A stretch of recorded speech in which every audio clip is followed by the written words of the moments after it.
लक्ष्मीपूजन सोडलं, प्रभू रामचंद्राचं नाव सोडलं आणि आता ते बच्चू कडूच्या नावाची जप घेतात. मला वाटतं अर्जंट कार्यक्रमाला असं देवाभाऊचा.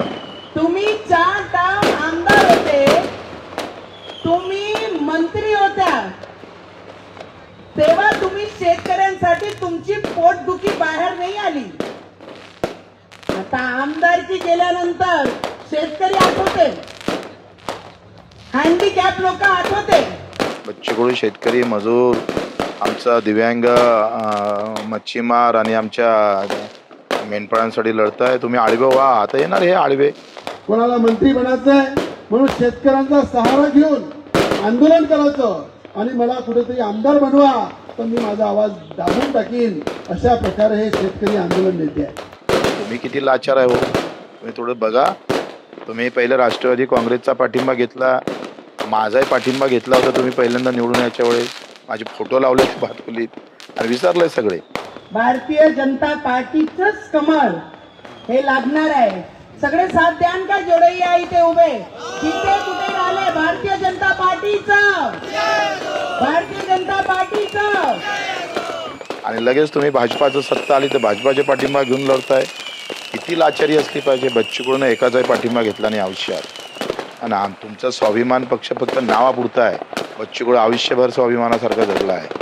आणि मग अशा प्रकारच्या टीका टिप्पणी केल्यापेक्षा तुमची जी काय आहे तुम्ही पहिले सांगायला पाहिजे ना, का आम्ही नवरा बायको का अलग राहतोय. एक भाजपामध्ये, बायको भाजपा, तुम्ही स्वाभिमानमध्ये. ही नौटंकी नाही वाटत तुम्हाला? थोडीशी वाटते का लाज? असं तर आमचा स्वाभिमान आमच्या सोबतच आहे. रवीजी सोबत आहे ना आमच्या. आणि त्यांनी स्वतःच म्हटलंय छोटा भाऊ म्हणून, युवा स्वाभिमान भारतीय जनता पार्टीचे नेहमी सोबत आहे. आणि फक्त शेतकरी विरोधी आहे तुम्ही.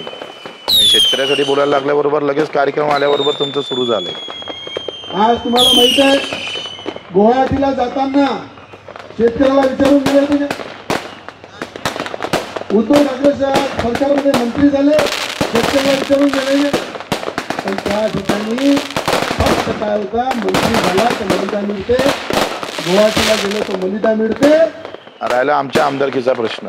मेल्यावरही मरेपर्यंतही, जिवंत असेपर्यंतही बच्चू कडू कोणाच्या पाठिंब्यानं आमदार होणार नाही. आम्ही स्वतःच्या ताकदीवरच होऊ. तुम्ही जा लाय चाटाला तिकडे. की जो माणूस 4 वेळा आमदार, 2 वेळा मंत्री, पालकमंत्री, सरकारमध्ये पूर्ण ताकद त्याच्यासोबत होती, पण एक दिवसही तोंड उघडलं नाही, एक दिवसही या शेतकऱ्यांचा आवाज उचलला नाही. आता काहीच नाही म्हणून काही मिळवासाठी शेतकऱ्याचं नाव घेत आहे.